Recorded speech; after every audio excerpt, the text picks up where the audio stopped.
Onaka. Ezeku. Nyakariputun. Akalugum mo.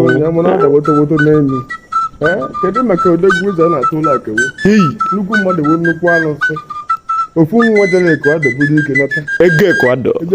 Lekini Christian. Onaka. Lekini Christian. Mmanwụ kirikiri. Odegwu ekareka. Akala ugo mmanwụ.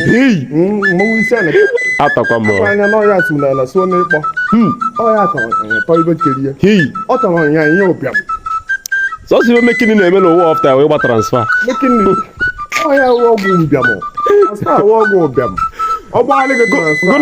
Gụna mekiri na-agba nkata ọ na-ege anya n'ihu na iwe na-enwe gị ọsịgo nnetu aza. Ofu nwoke mara eme nwanne. Onye ya wabata n'obodo ụmụ ogbenye eriwe woto. Onaka ọdụ. Nwanne ọwụrụ gị ogene. Ụmụ ogbenye na-agba. Ezekudene.